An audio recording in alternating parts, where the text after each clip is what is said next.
Bonjour à tous, bienvenue sur la chaîne et aujourd'hui je vais vous parler d'Hell Let Loose. Donc c'est un jeu de simulation tactique basé sur la Seconde Guerre mondiale où le but de la partie est de capturer tous les points de la map. Hell Let Loose propose une hiérarchie qui est la suivante.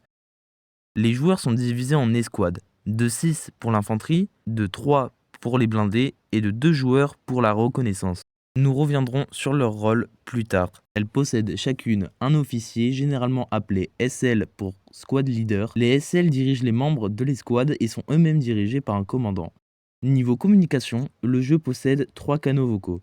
Le chat de proximité, qui vous permet de parler aux autres joueurs à côté de vous, le canal de l'escouade pour échanger avec les membres de votre escouade, et le chat des officiers et du commandant, où eux seuls peuvent accéder. Vu que la map est immense, je parle ici d'une map de 1200 mètres sur 2000 mètres. Donc pour éviter de respawn à l'autre bout à chaque fois et de marcher pendant 15 minutes, ce qui est très long et très chiant, les SL ont le devoir de placer des garnisons qui sont des points de respawn pour toute l'équipe alliée. Chaque garnison doit être séparée des autres de 200 mètres. On ne peut en placer que 8 simultanément, mais on ne peut pas en placer à plus de 400 mètres en profondeur des lignes ennemies. Placer une garnison n'est pas gratuit. C'est pour ça qu'il faut du ravitaillement. 50 pour les poser en territoire allié et 100 pour en placer sur le territoire ennemi. Les SL peuvent aussi poser des AP pour avant-poste. L'AP ne coûte rien à placer, mais il n'y a que les membres de l'escouade qui peuvent réapparaître dessus. Vous pouvez aussi jouer différentes armes selon votre rôle et votre niveau. En parlant des rôles, je vais vous les expliquer plus tard. Mais avant, revenons sur la map. Elle est quadrillée par des carrés de 200 mètres sur 200 mètres. Elle mesure 10 carrés de longueur sur 6 de largeur, ce qui fait 2 km sur 1200 mètres comme dit précédemment. D'où l'importance des garnisons pour ne pas refaire tout ce putain de chemin à pied à chaque fois. Ce qui fait que si vous coupez l'ennemi de son ravitaillement en hommes, ils vont galérer, mais quand je dis galérer, c'est vraiment galérer. D'ailleurs, quand vous n'avez pas de garnison ou quand un SL ne pose pas de garnison, qu'il y en a vraiment 2 sur la map, vous avez perdu, c'est fini. Si vous bougez pas le cul à un moment, c'est fini. Du coup, revenons au rôle. Dans l'infanterie, il y a le fusilier classique, qui n'est pas très intéressant à jouer. Il y a le medic, qui lui est très intéressant pour revive les alliés. Par contre, en cas de headshot ou d'explosion, c'est fini. Il n'y a rien à faire, il peut rien faire le medic. Après, il y a les rôles qui changent juste votre arme. Une grosse mitrailleuse, un fusil d'assaut, etc. Le soutien, par contre, lui, il est super important.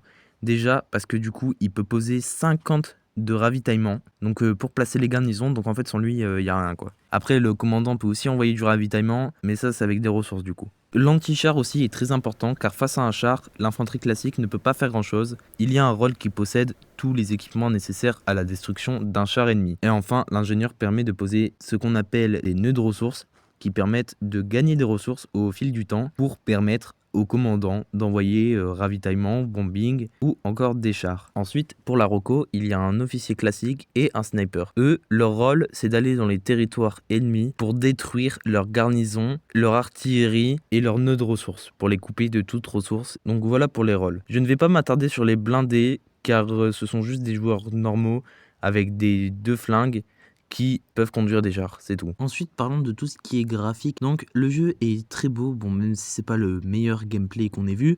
Il propose des maps calquées sur les zones de l'époque, donc du coup très réalistes. Et en jeu, ça renforce l'immersion. Il y a pas mal de choix au niveau des cosmétiques. La plupart sont des DLC ou s'obtiennent avec les niveaux. Ensuite, l'expérience que vous allez en tirer est folle. Vous avez juste besoin d'un jeu et d'un micro. Et il y aura des moments de rôle. Ils ont envoyé un char ennemi soi-disant sur le point. Sur le... Sur la grange. Sur la grange, il y a un char. Oh putain. Putain, mais on s'est fait baiser notre point, c'est une singerie. Ah mais là c'est pire qu'une place forte là. Il y a plus de monde sur le point qu'en défense. Ah putain. On est 3 escouades là sur le bordel et... Il y en a aucune en défense. Ah bah là s'ils veulent prendre le point ils peuvent là. Hein. Je suis dans la grange, Des moments de souffrance quand vous avez galéré.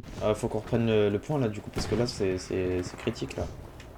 Mais vous serez avec votre escouade et peu importe si vous gagnez ou perdez, vous aurez vécu une belle expérience. Car dans ce jeu, ce qui compte, c'est d'écouter les autres joueurs pour venir à bout de l'ennemi. C'est déjà la fin de cette vidéo, c'est la première de ce type, donc j'espère qu'elle vous a plu. Je tenais à la faire car j'adore ce jeu et sa communauté qui sont pour la plupart des passionnés qui n'existeront pas à vous aider si vous débarquez sur le jeu. Comme moi au début, on m'a beaucoup aidé et ça m'a fait aimer le jeu. Petit tips pour les débutants, donc tapez FR dans la barre de recherche des serveurs pour tomber sur des serveurs français. Ça va pas être très drôle si vous tombez qu'avec des mecs qui parlent pas français.